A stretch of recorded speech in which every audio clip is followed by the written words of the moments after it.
Hello, everyone, and thank you for coming to my poster, Stop Cooking People, Extreme Heat Without Universal Air Conditioning in Texas Prisons. That phrase, Stop Cooking People, has become a rallying cry for organizations in Texas that are focused on bringing to light the issue of extreme temperatures in Texas prisons.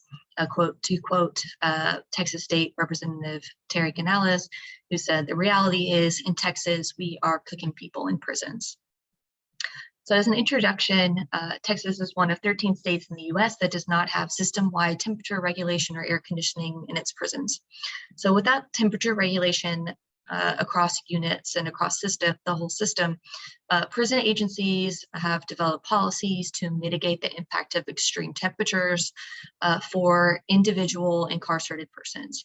And yet, even with these heat policies, the Texas Department of Criminal Justice, or TDCJ, prison staff and incarcerated persons continue to fall ill and even die each year from heat-related illness. Furthermore, COVID-19 presented significant challenges for these policies, which we're going to discuss here with this poster, and the lack of the system-wide heat mitigation changes likely contributed to the deaths of incarcerated people due to being in an environment without air conditioning. So this paper or poster examines the experiences of incarcerated persons with prison heat policies in Texas, including the impact of COVID-19 pandemic and the challenges of heat mitigation when it's focused on individuals instead of systems or the institutions themselves.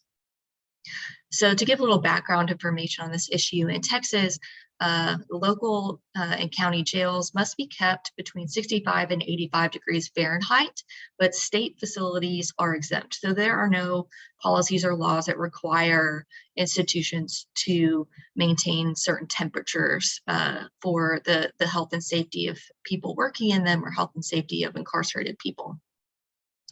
So TDCJ has these heat mitigation policies, and they go into effect when the heat index rises above 90 degrees or by April 15th. And the policies are focused on distributing certain resources such as water, ice, showers, and access to cooled respite areas. And those policies dictate those resources are distributed communally, which is one of the significant issues I'm going to get into here. Incarcerated persons are disproportionately vulnerable to the impacts of extreme temperatures due to high medical vulnerability. Incarcerated populations have higher rates of physical illness, mental illness, anything that would make them more vulnerable to the impacts of heat.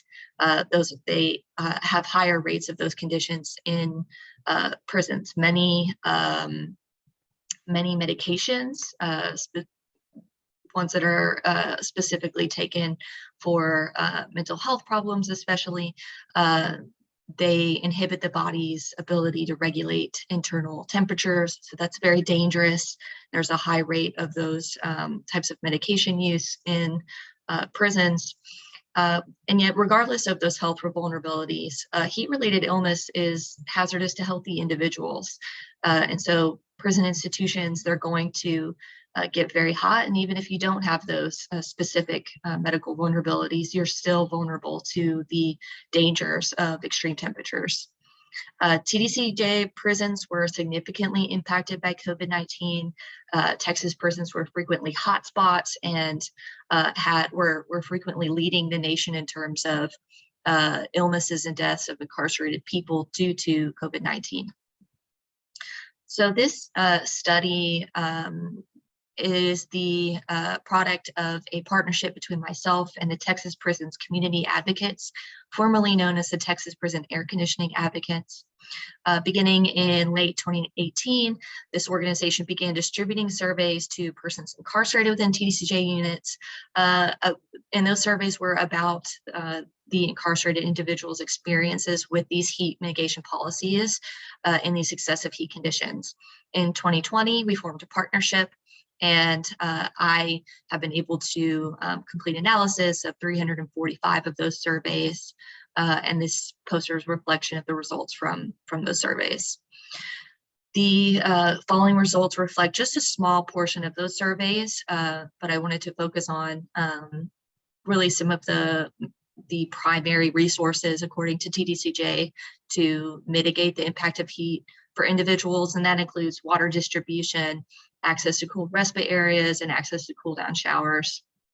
So just to start off in looking at the most important resource, and that's access to water. Looking at, according to the surveys, about 13% of participants reported that they did not have access to water as distributed by TDCJ. So TDCJ primarily distributes water through igloo coolers in public common areas, but a significant portion of our participants said that they did not have access to that communally distributed water. Either water isn't given out, or they're just not getting access to it for different reasons. And then others who did have access to water described a real inconsistency of how often they were able to get water. And so a very small percentage said they had constant access to water. There was about a third, or a little over a third, who said they did have frequent access to water, but the rest of the responses are really around really were a variety of answers, but a maximum of once daily, maximum of twice daily, maximum of 3 times daily, maximum of 4 times daily.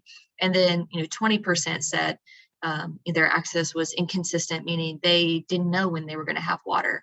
And again, just some context, that's thinking how many times are they able to get water from these coolers that are distributed throughout common areas. Otherwise, you would not have access to water except for maybe during meal services. The majority of participants, they did not have access to a cup to actually get that water. So each incarcerated person is given a cup. It's a very small cup, and it's a small plastic cup. And if you lose that cup, you've lost your cup. So each person is given 1 cup. And so if you, for some reason, don't have that cup, if it gets broken, 60% said that they did not have access to that cup of water or cup to get water. And one of the significant implications of that is that people would use unsanitary objects to open up those coolers and scoop water out. So maybe using their hands. Someone described using a baseball cap because sometimes there's ice. They wanted to get that ice, but using unsanitary objects.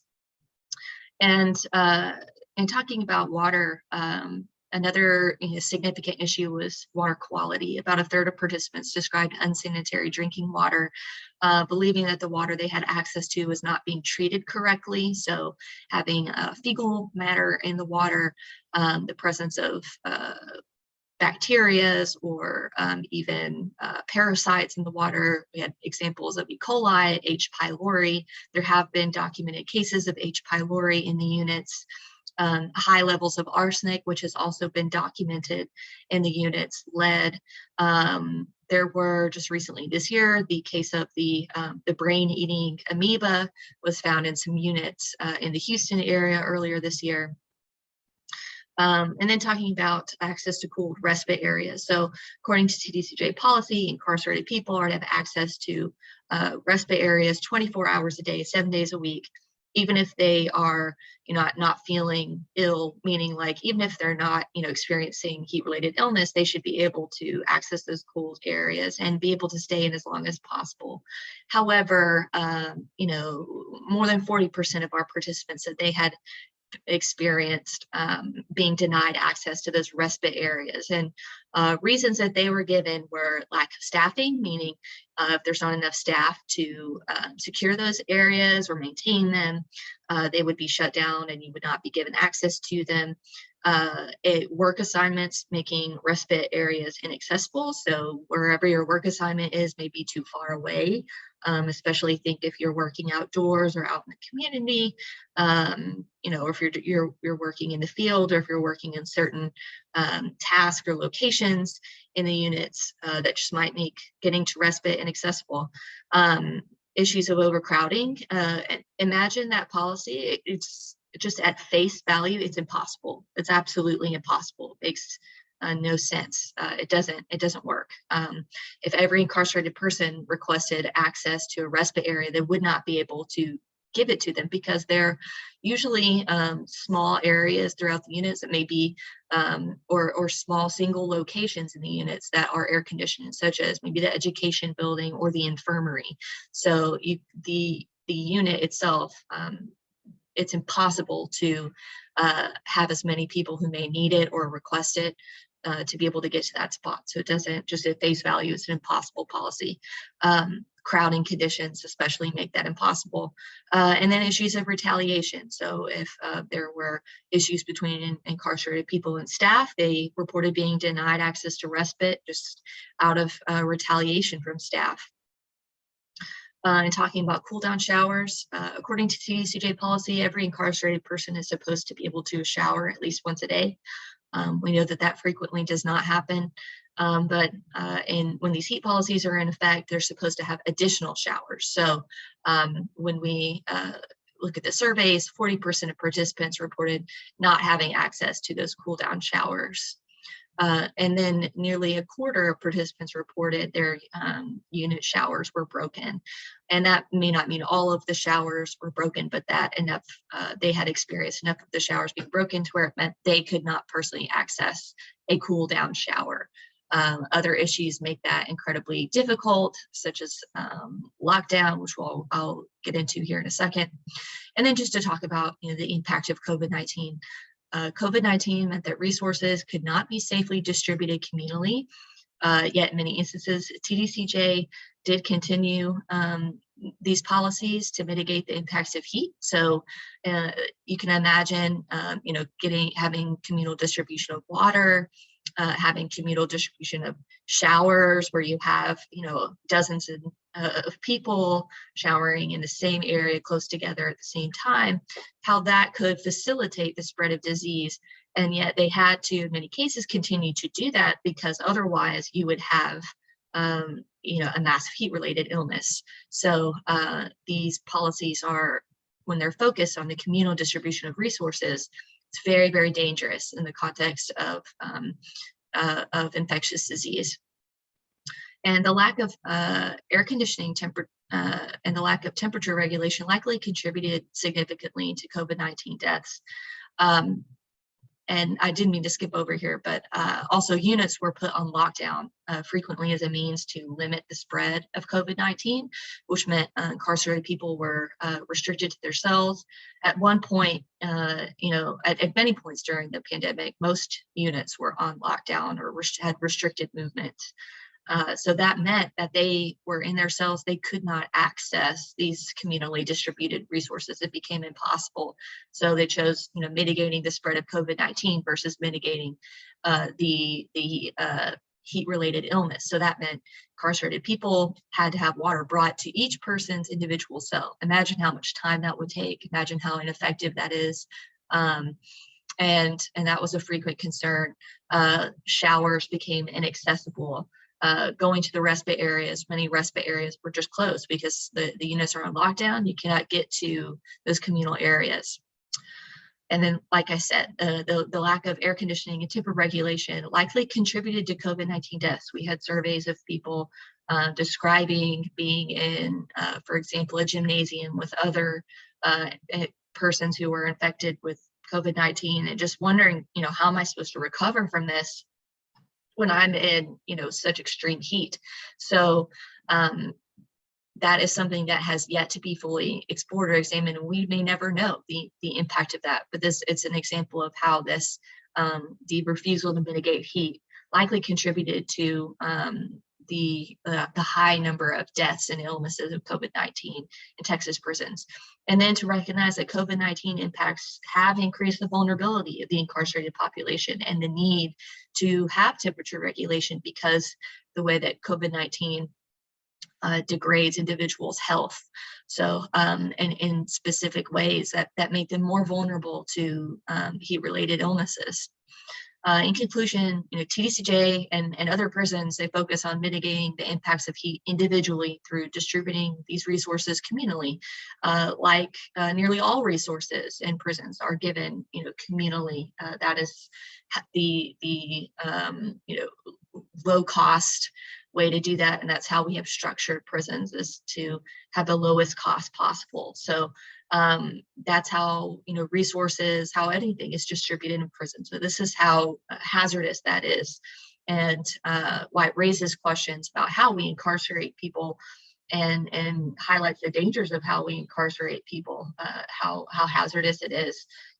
And raises many questions about that. But specifically in terms of heat, it would be much more effective to do heat mitigation at the system level, to have to institute policies about the temperatures that institutions can reach, such as those that are in Texas jails. And that must be implemented to prevent the further degradation of health and the increasing number of deaths, especially due to climate change, as the number of days above 100 degrees Fahrenheit are expected to triple with climate change here in Texas. Texas is one of 13 states with these issues, but their policies are actually more detailed than others. They are, that's why Texas is an excellent case study, because this is likely what other prisons are doing, but they don't have it written down and are not as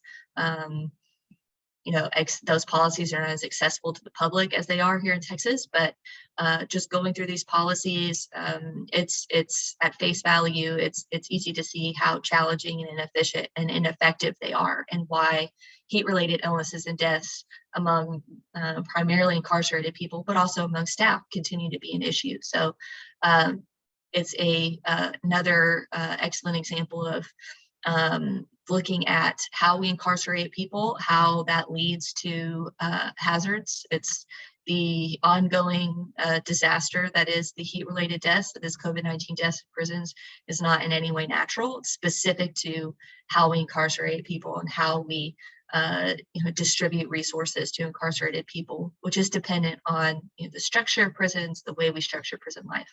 So it raises many pertinent issues with that must be addressed.